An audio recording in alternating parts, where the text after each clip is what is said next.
Moyen de prendre un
toi les faibles sont à peine. Le cœur brisé, tu rétablis. Dans la vie, cet amour qui peut libérer, cet amour qui peut restaurer, nous appelle par notre nom, nous appelle par notre nom. Tu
Quand on voit la société dans laquelle on vit, quand on voit les évangiles de la parole de Dieu qui nous relatent l'œuvre merveilleuse que Jésus a commencé de faire et qui bien sûr a été continuée et continue encore aujourd'hui, béni soit Dieu. Si nous sommes là, c'est parce que l'œuvre de Dieu a continué, sinon nous ne serions pas là.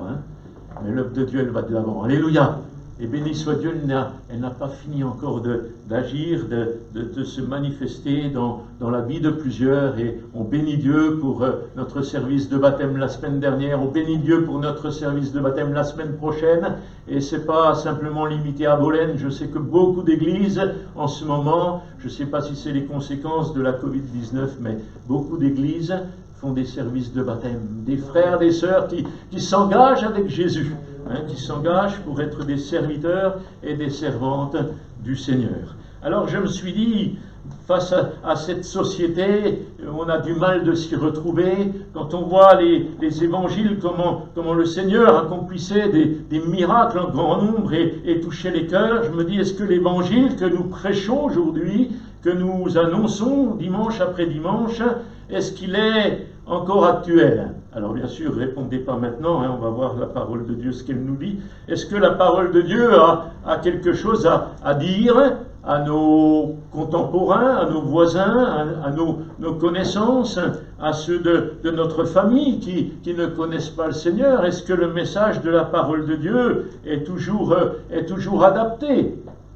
Ce matin, je vous propose de voir avec moi un texte dans les Écritures, l'expérience de l'apôtre Paul.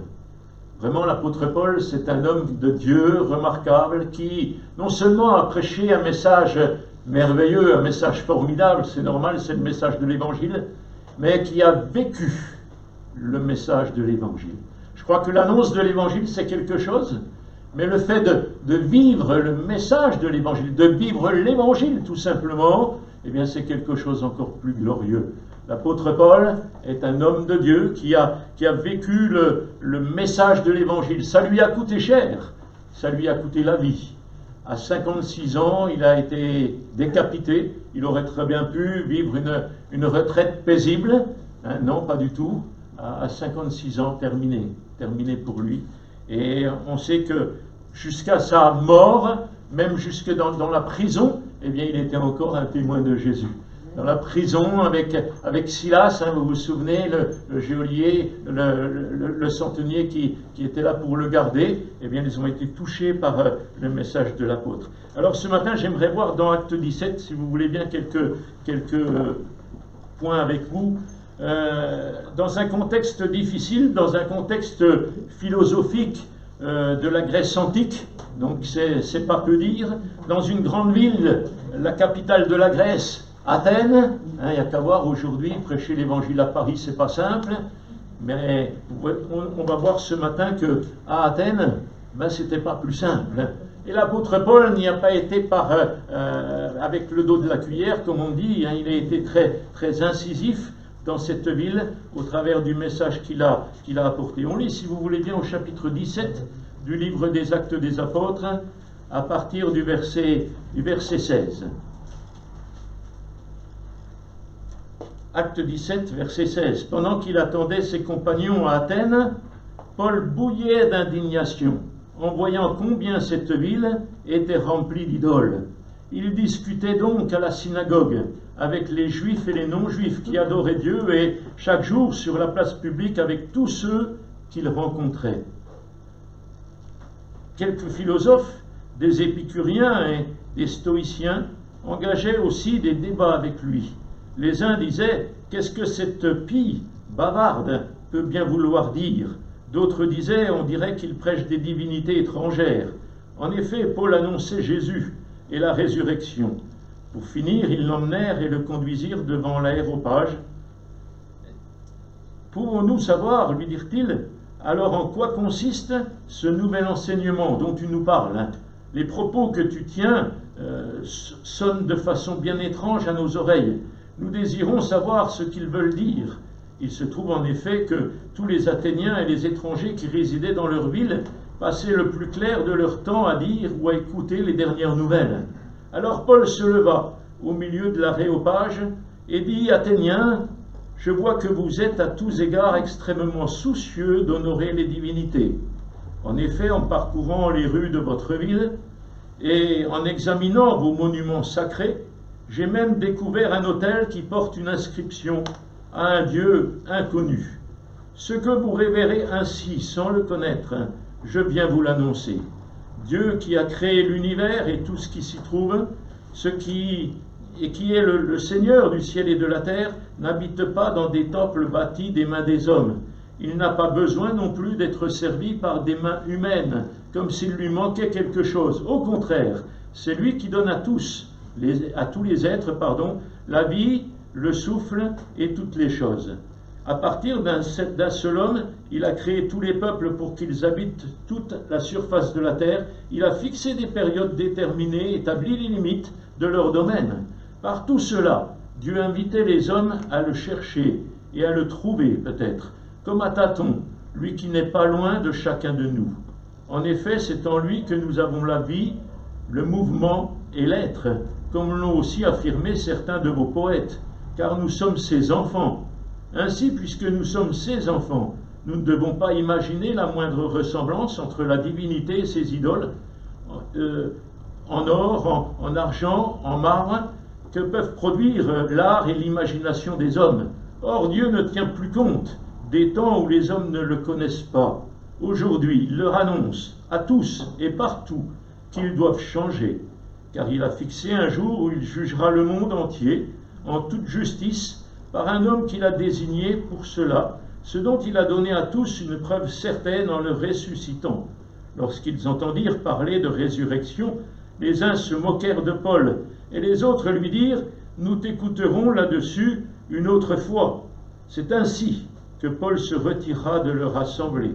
Cependant, quelques auditeurs se joignirent à lui et devinrent croyants, en particulier Denis, un membre de l'Aréopage, une femme nommée Damaris, et d'autres avec eux. Amen. Béni soit Dieu pour cette belle réunion d'évangélisation. Qu'est-ce que vous en pensez? Et pourtant, ce n'était pas facile. Pourtant, ce n'était pas simple. On voit ici à quel point l'apôtre Paul fait tilt, il fait mouche, je ne sais pas comment on peut dire, auprès de ses auditeurs, à quel point il tape dans le mille, il sait se mettre à la hauteur des gens, et surtout à quel point la parole de Dieu et le message qu'il annonce correspond exactement aux préoccupations de ses interlocuteurs. Je vois qu'il y a là dans ce passage des principes de communication formidables qui nous montrent finalement l'actualité et la pertinence du message biblique. On se disait tout à l'heure, est-ce que le message est toujours d'actualité? Est-ce que le message est toujours adapté? Eh bien, on voit ici qu'effectivement, le message n'a pas changé. Le message, il est toujours le même. La parole de Dieu, elle est toujours adaptée, même à notre génération. Même en l'an 2021, la parole de Dieu, elle est toujours capable de toucher les cœurs. Amen. Nous le croyons fortement et c'est pourquoi nous voulons encore l'annoncer aujourd'hui. Et ça pourra certainement nous aider peut-être à savoir comment aussi aborder les gens que nous rencontrons aujourd'hui dans nos relations, dans nos contacts, au travail, au lycée, au collège, que sais-je, dans le voisinage, parmi nos connaissances, dans les transports. Vous savez, on fait beaucoup de contacts, on a beaucoup de contacts dans les transports. C'est vraiment un moyen formidable pour évangéliser, pour parler de Jésus. On est là, on est assis, on n'a rien à faire, on a du temps, tout le temps du voyage, et puis il y a des gens qui ne connaissent pas le Seigneur, qui sont à nos côtés, et c'est vraiment un temps particulier. Dans la rue également, on peut aussi bien sûr parler du Seigneur. Ce que je vois ici, c'est que l'apôtre Paul était bien au courant de ce qui se passait à Athènes. Il connaissait bien cette ville, il nous a dit même qu'il en avait fait le tour. Il nous a dit qu'il avait parcouru la ville. Donc en fait, il a cherché à connaître, il a cherché à en savoir un peu plus. Il s'est promené dans la ville, il a observé ses cultes, il a observé ses monuments, ses statues. La question c'est, qu'en est-il de notre environnement? Qu'en est-il de ce que nous visitons? Qu'en est-il de ce que nous côtoyons? Qu'en est-il de nos villes? Est-ce que nous connaissons l'histoire de nos villes? Est-ce que nous connaissons l'histoire de ces gens là où nous sommes? Est-ce qu'il y a des lieux comme à Athènes qui étaient consacrés aux idoles? Certainement. Alors bien sûr, ce n'est pas les mêmes idoles aujourd'hui. On pourrait croire que les idoles ont changé, qu'elles ont pris une autre forme, mais elles existent toujours. Et nos contemporains sont aussi des adorateurs d'idoles. C'est ce que nous étions auparavant, avant de rencontrer le Seigneur. Mais, béni soit Dieu, eh bien le Seigneur nous a transformés. Nous adorons, on l'a chanté tout à l'heure, on adore le Seigneur, on adore Jésus. Les idoles, on laisse ça pour les autres, mais nous adorons Jésus. Il y a plusieurs passages dans la parole de Dieu qui nous parlent de la vanité des idoles, le psaume 115, est vraiment axé là-dessus. Dans le livre de Jérémie également, le peuple d'Israël était tourné dans l'idolâtrie, on se souvient, et on veut vraiment prier le Seigneur pour notre pays aujourd'hui, pour notre ville, pour que Dieu fasse qu'elle se repente de son idolâtrie, qu'elle se tourne vers Jésus. Je me demande si les idoles contemporaines sont moins vaines ou si elles le sont davantage, si elles ont davantage de valeur. Je pense à tous ces chanteurs, ces acteurs, actrices, ces sportifs même parfois, qui peuvent devenir des idoles, des idoles pour ceux et celles qui vont s'en inquiéter. Une autre chose intéressante que nous pouvons voir dans ce texte, c'est que l'apôtre connaît aussi les écrits des poètes grecs. Et ça, c'était important, il a pu le rappeler un peu plus tard, vous avez vu avec moi. Il prend les poètes grecs païens expliquant la philosophie de l'époque, et il tient compte bien sûr de cette philosophie de l'époque qui a marqué certainement les Athéniens. Notre pays est marqué aussi par son histoire, notre pays est marqué aussi par la religion, quelle qu'elle soit. Il y a une grosse emprise du catholicisme dans notre pays, à certains endroits du protestantisme, à tel point que finalement les gens ne sont plus trop tournés vers Dieu, mais vers la religion. Et malheureusement, ça peut être aussi une idole à certains moments. On le voit ici à Athènes, eh bien, ils étaient tournés vers les idoles, ils avaient même eu peur d'en oublier une, d'oublier un Dieu, au point qu'ils avaient construit un monument pour lui. À un Dieu inconnu, au cas où ils en avaient oublié un. C'est terrible, mais rassurez-vous, notre monde n'a pas changé. Il est toujours le même, toujours tourné vers les idoles, toujours engagé pleinement dans l'adoration de ce qui leur plaît. Pour certains, c'est la télévision, pour d'autres, c'est le cinéma, pour d'autres, c'est le sport, pour d'autres, vous pouvez mettre ce que vous voulez. Alors que le Seigneur désire avoir toute la place dans nos cœurs. Ça ne veut pas dire qu'on ne peut rien faire d'autre, vous l'avez bien compris. Le Seigneur nous interdit rien. D'ailleurs, Paul le dira, tout est permis, mais tout n'est pas utile. Et nous avons besoin de considérer toutes ces choses avec l'éclairage de la parole de Dieu, comme je le disais en introduction, que la parole de Dieu nous éclaire pour que nous puissions faire les bons choix. Le don spirituel était clair ce matin, on est souvent face à des choix importants qui vont conditionner notre vie, qui vont conditionner la suite de notre vie. Et en fonction des choix que nous faisons, notre vie sera bonne ou elle sera mauvaise. Souvent, ce qui nous arrive dépend des choix que nous avons faits. Et nous avons besoin, en tout cela, pour faire le bon choix, d'être conduit par le Seigneur, d'être éclairé par la parole. Alors l'Église et surtout la religion a toujours été considérée comme étant sur un nuage, un petit peu quelque chose à part, en marge de la société, alors que finalement l'Évangile, au contraire, nous conduit au contact, en relation avec les besoins des gens. L'Évangile répond, je le crois encore aujourd'hui, aux besoins de nos contemporains. Je crois que Dieu est capable d'agir encore dans les vies de beaucoup.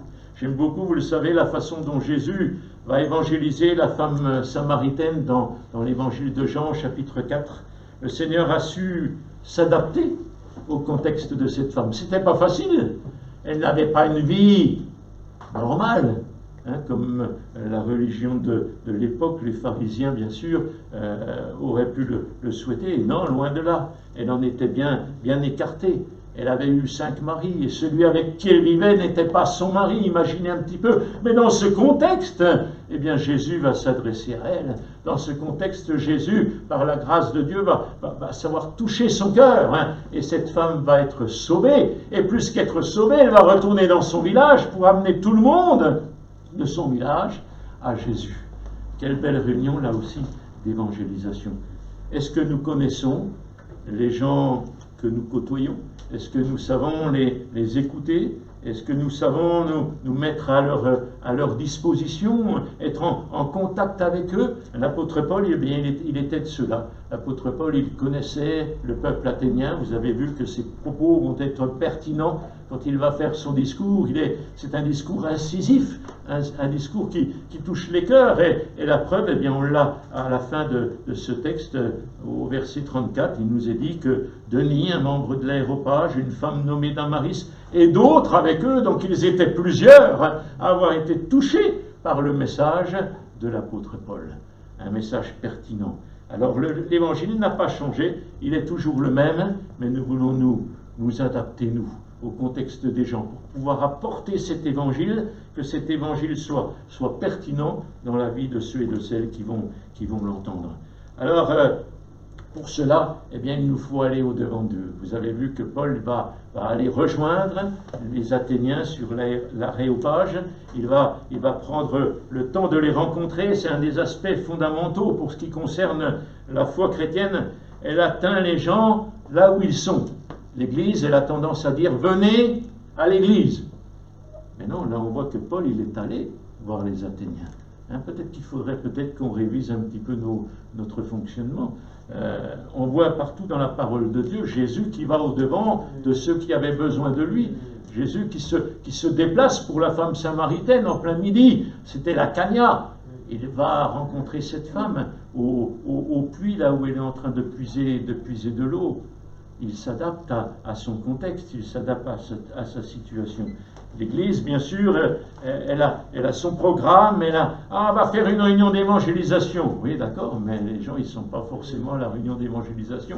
Alors, bien sûr, on va les appeler, on va les chercher, mais je crois que nous avons besoin, l'Église a besoin, aujourd'hui, d'être au contact des gens. L'Église, elle a besoin d'être comme l'apôtre Paul, d'aller prêcher là où les gens se trouvent. Il nous est dit dans la parole de Dieu, Paul prêchait dans les synagogues, donc c'est bien de prêcher dans l'Église, ne me faites pas dire ce que j'ai pas dit, il ne faut pas arrêter nos réunions dans l'Église, loin de là. Paul prêchait dans les synagogues où se rassemblaient les Juifs, mais il prêchait aussi sur les places publiques. Il prêchait aussi partout. Alors aujourd'hui c'est peut-être un peu plus difficile de le faire parce qu'il nous faut des autorisations, mais bon, on a quand même des possibilités de pouvoir le faire. Et c'est là, c'est sur cette place publique qu'il va rencontrer les grands penseurs de l'époque, ceux qui avaient toute une théorie, les épicuriens, les stoïciens. Les épicuriens, c'était des gens très matérialistes, pour qui Dieu n'existait pas, ils n'avaient pas besoin de lui, ils avaient suffisamment. Et aujourd'hui, nos contemporains, on a beaucoup aussi de matérialistes parmi nos contemporains, des gens qui pensent que finalement ils n'ont pas besoin de Dieu, du moment qu'ils ont tout ce qu'il faut, du moment qu'ils ont de l'argent, ils ont le bonheur. Or, on sait très bien que l'argent ne fait pas le bonheur, malheureusement. Alors il y avait ces épicuriens, il y avait aussi ces stoïciens qui étaient des disciples de Zénon, des gens pour qui la raison est un principe important. Ils avaient l'idée de vouloir contrôler l'univers. Leur philosophie était une philosophie d'autosuffisance individuelle, d'obéissance, de devoir. Tais-toi, écrase-toi, supporte. Telle était leur devise. Alors il est vrai que quelques-uns parmi ces gens ne voulaient que discuter. Ils voulaient faire des discours avec l'apôtre Paul. Ils le diront même. Que veut dire ce discoureur? Vous l'avez vu dans la version du Semeur, c'est cette pie. Ça veut dire la même chose, cette pie qui jacasse. Vous voyez un petit peu, c'était pas gentil ce qu'il disait de l'apôtre Paul. Et certains semblent y avoir vu là deux divinités, Jésus et la résurrection. En tout cas, Paul est invité par ses interlocuteurs à venir expliquer sa foi et il est invité à le faire sur l'Aréopage, cette colline d'Athènes où siégeait le tribunal. Il va être ainsi amené à prêcher l'Évangile, une occasion merveilleuse, et il va le faire de tout son cœur. C'est comme si on avait l'occasion de le faire en plein festival d'Avignon, par exemple, devant le palais des papes, là, pourquoi pas. Quelle belle réunion d'évangélisation. Mais l'important, vous savez, c'est le résultat. L'important, c'est que cette parole, ce message puisse vraiment toucher les cœurs. Et je crois qu'aujourd'hui, il est encore plus facile de prêcher l'Évangile pour que tout le monde l'entende. On a des moyens avec les ondes, radio, la télévision, on a des moyens avec l'Internet, béni soit Dieu. Peut-être qu'au travers de la Covid-19, ça nous a donné l'occasion de développer davantage cette évangélisation par l'Internet, avec les chaînes YouTube. Béni soit Dieu pour ce moyen. Mais l'important, c'est d'annoncer l'Évangile. L'important, c'est d'aller au contact des gens. Et ici, dans notre texte, nous voyons que Paul, il est allé au contact des gens. Et ils ont été réceptifs au message qu'il leur a prêché, qu'il leur a annoncé. Ça nous montre en tout cas, une fois de plus, que l'Évangile est accessible à tous. À tous. Ne croyons pas que l'Évangile, c'est pour quelques-uns. c'est pour que quelques gens particuliers qui se rassemblent dans les églises évangéliques. Non, pas du tout. L'évangile, c'est pour tous les hommes, toutes les femmes, tous ceux et toutes celles qui ont besoin de rencontrer le Seigneur, de faire la paix avec lui, et ils sont nombreux. Je crois que l'évangile veut encore aujourd'hui toucher les cœurs. Alors je veux croire et surtout proclamer encore aujourd'hui à qui veut bien l'entendre que l'évangile de Jésus-Christ, il n'a pas changé, il est toujours capable de changer les vies. Mais plus qu'un message que je vais prêcher, que je vais annoncer, comme l'apôtre Paul, je veux le vivre. Hein. Je vais le vivre. Et ça sera mon dernier point, vivre le message de l'évangile. Ce n'est pas le plus facile. Parfois, je pense que annoncer le message, tout le monde peut le faire. Enfin, bon, la plupart peuvent le faire. C'est pas compliqué. Par contre, vivre l'évangile en tout temps, en toute occasion, dans les moments faciles comme dans les moments plus difficiles. Et on va voir que Paul, il a traversé des moments terribles. Et même dans ces moments les plus terribles, il a vécu le message de l'évangile. Ce qu'il disait, c'était pas faites ce que je dis, mais faites pas ce que je fais. Non. Le message de Paul et son attitude, son comportement étaient étroitement liés. Que Dieu nous fasse la grâce, frères et sœurs, de vivre pleinement l'évangile. Dans notre entourage restreint, dans nos familles, avec nos collègues de travail, mais aussi dans un entourage un peu plus large, à l'endroit où nous vivons, où nous habitons, que vraiment nous puissions être des témoins de Jésus par notre comportement, par notre attitude. L'apôtre Paul, il se rend compte que les Athéniens sont des gens extrêmement religieux. Et la preuve, c'est qu'il y a même cette statue qu'ils ont érigée pour le Dieu inconnu. Ce Dieu que peut-être ils ont oublié. C'est vrai qu'à l'époque, ils étaient polythéistes, c'est comme ça qu'on dit, polythéistes. Ils adoraient plusieurs dieux, et je crois qu'aujourd'hui, les gens ne savent pas trop faire la différence non plus. Ça n'a pas trop changé par rapport à cela. Mais nous avons besoin, nous, de leur faire voir, faire connaître, faire rencontrer le seul vrai Dieu. Jésus qui est l'unique, le Dieu puissant, le Dieu sauveur, celui qui a donné sa vie sur la croix. Il n'y en a qu'un qui a donné sa vie sur la croix pour nous sauver. Il n'y en a pas d'autre. Alors c'est ce Dieu-là que nous voulons faire connaître à ce monde qui nous entoure. On entend souvent les gens dire « Ah mais il faut bien croire en quelque chose ». Et bien sûr, ils vont adorer, croire à ce qui est incroyable. Alors que finalement, Jésus, il n'est pas incroyable, n'est-ce pas? Il est merveilleux, notre Sauveur.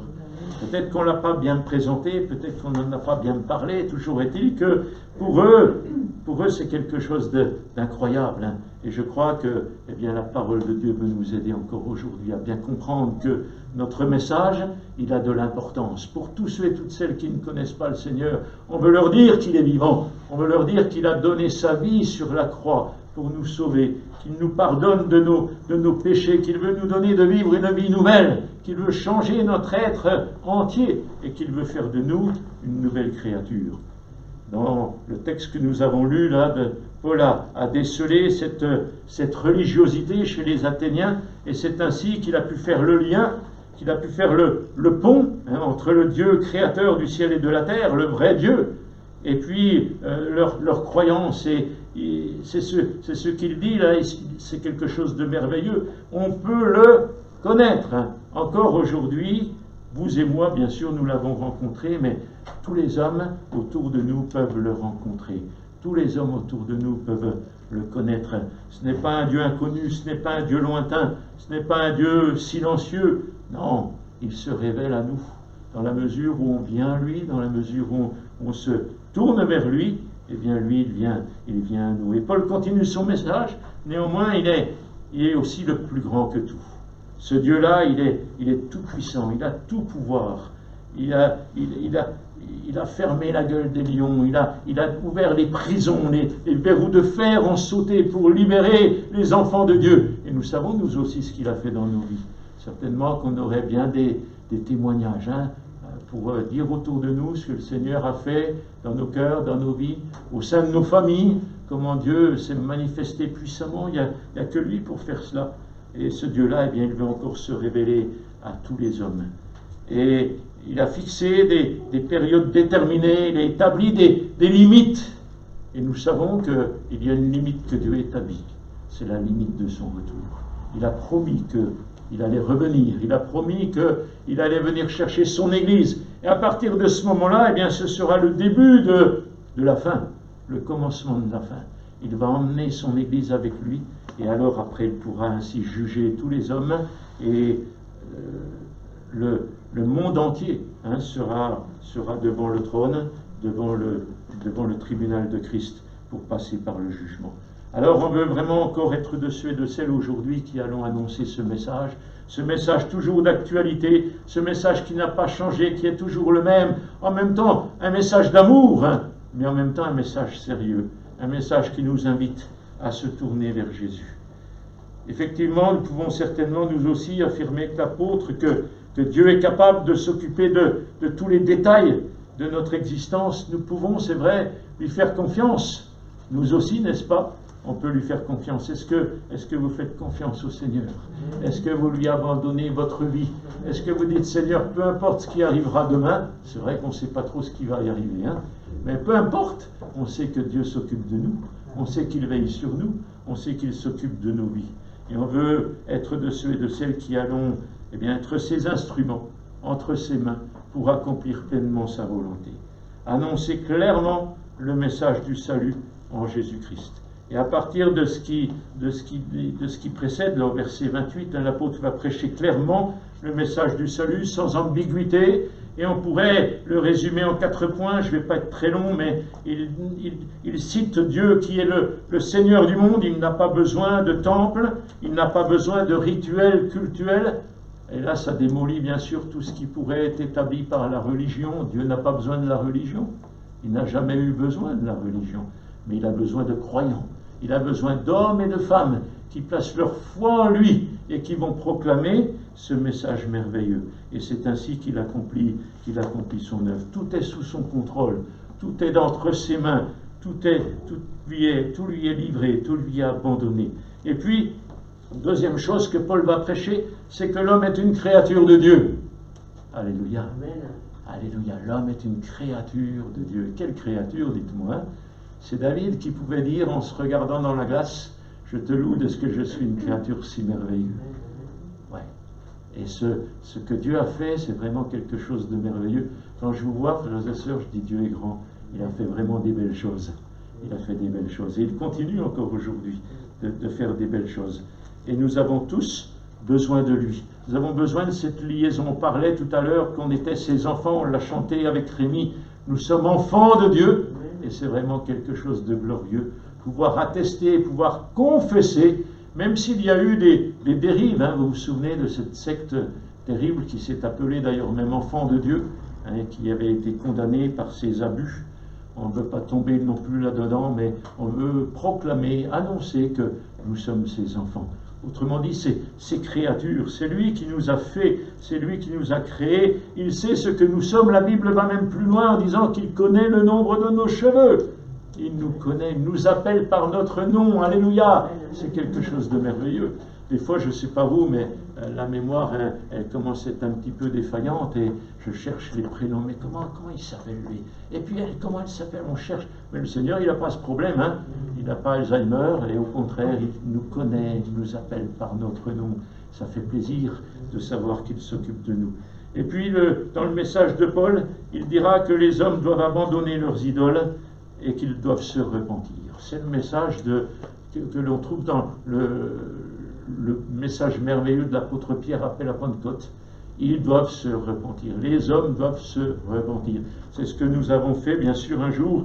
Et c'est ce que Jésus va expliquer à Nicodème, cet homme religieux qui pense que finalement, par sa vie religieuse, il a pu acquérir le ciel. Et puis Jésus va lui dire, non, Nicodème, ça ne suffit pas. Et pourtant, il connaissait la Bible par cœur.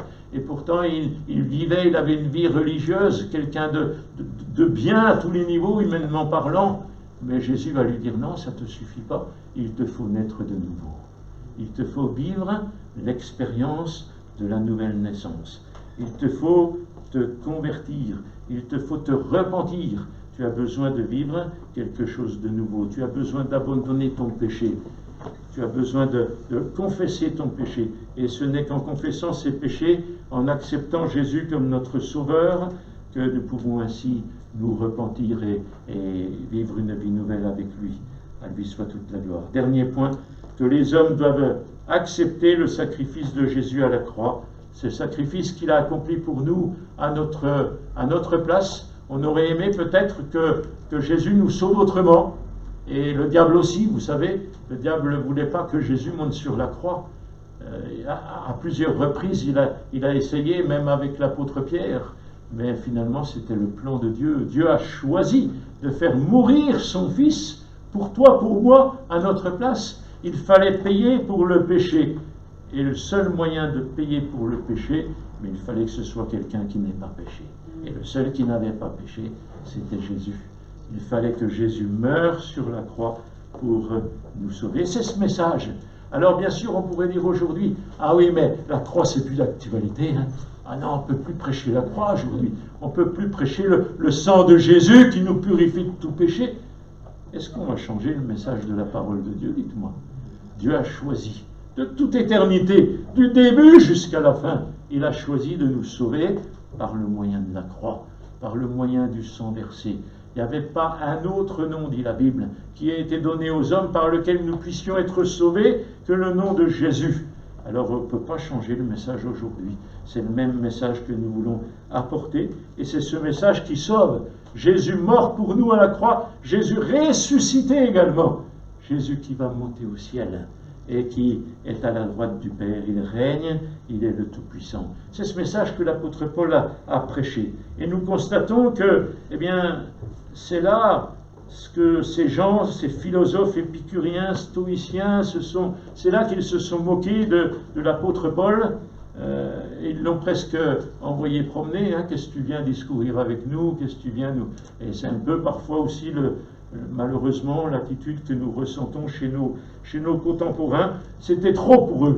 C'était trop pour eux. Ils ne pouvaient pas entendre ça. Croire que quelqu'un puisse prendre place, notre place, à notre place, le châtiment qui nous était réservé. En plus, croire que cette personne est morte et qu'elle est revenue à la vie, pour eux, c'était pas possible. Ils ne pouvaient pas entendre ce message-là. C'était de la folie.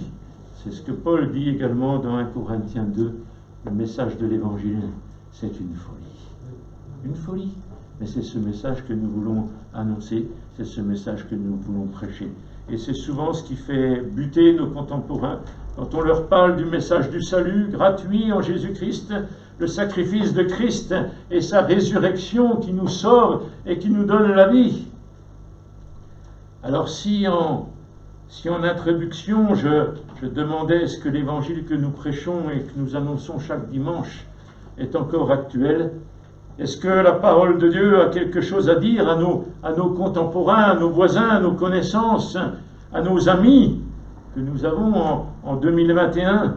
Eh bien, ce qu'on peut dire, c'est que, en voyant ce récit, l'histoire, elle a eu lieu dans le 1er siècle, hein, après Jésus-Christ. Ça fait bien du temps qui s'est passé, mais nous voyons au moins des gens qui se sont tournés vers Jésus, des gens qui ont accepté le salut, des gens qui ont compris le message de l'Évangile, des gens qui ont rejoint l'apôtre Paul, et je crois que le message, il est toujours le même.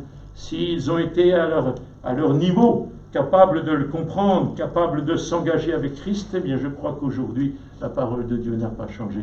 Elle est toujours capable de toucher les cœurs, capable d'amener les hommes et des femmes de notre génération eh bien, à rencontrer le Seigneur et à faire la paix avec lui. Qu'en est-il de ces gens à qui nous parlons de Jésus? Je crois que l'on peut affirmer que eh bien, Dieu veut les sauver. Dieu veut vraiment toucher leur cœur. Continuons à prier pour eux. Je pense à ceux de nos familles aussi qui ne connaissent pas le Seigneur. Ah, ils nous voient vivre jour après jour. Hein. Ils voient notre foi, ils voient notre zèle pour le Seigneur, ils voient notre consécration. Et je crois que bien Dieu va toucher leur cœur. Hein. Le Saint-Esprit est à l'œuvre, comme il n'y était déjà au 1er siècle. Au 21e siècle, le Saint-Esprit est toujours à l'œuvre. Alléluia. Et on veut vraiment que eh bien, l'œuvre de Dieu puisse encore aller de l'avant jusqu'à la fin, jusqu'à ce que le Seigneur revienne, qu'il nous prenne avec lui, qu'il y ait encore des âmes sauvées. Je prie pour notre pays, je prie pour notre ville ici à Bolène, je prie pour nos familles, que le Seigneur continue encore son œuvre et que nous puissions avoir la joie de continuer nos services de baptême, que nous puissions avoir la joie de voir des frères, des sœurs qui vont s'engager avec le Seigneur pour l'éternité. Là, il y a eu Denis, il y a eu Damaris et d'autres qui se sont tournés vers le Seigneur.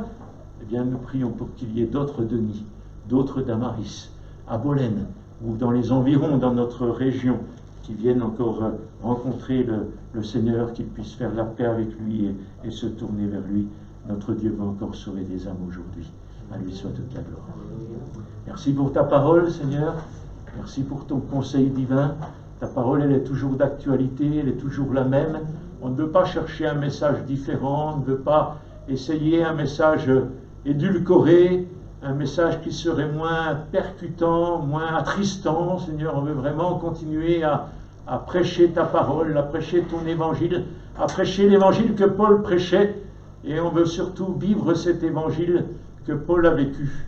Aide-nous, Seigneur, par ta grâce, et que nous soyons tous là où tu nous as placés, dans nos familles, dans notre lieu de travail, dans notre environnement, dans notre contexte, et bien être ces témoins qui allons porter ce beau message de Jésus-Christ. Donne-nous de vivre encore des résultats, comme ça a été le cas ce jour-là à Athènes, qu'il y ait des âmes qui t'acceptent comme sauveur, qui se donnent à toi. On te bénit pour nos bien-aimés qui sont passés par les eaux du baptême il y a quelque temps, et on prie pour que, Seigneur, tu continues ton œuvre, que dans notre ville, que dans notre région, tu continues de sauver des vies, de sauver des âmes. Nous pensons à tous ceux que nous côtoyons et qui ne te connaissent pas encore. Oh Seigneur, manifeste ta grâce envers eux, qu'ils soient touchés par ton amour, que ta parole pénètre les cœurs, que le Saint-Esprit les conduise à se tourner vers toi, parce que c'est toi qui es la vérité. On ne veut pas se tourner vers les idoles, on ne veut pas les laisser adorer les idoles, mais on veut qu'ils puissent adorer le seul vrai Dieu, Jésus-Christ, le Sauveur. Merci pour ce que tu fais pour chacun de nous, pour la gloire de ton nom, Seigneur. Amen. Amen.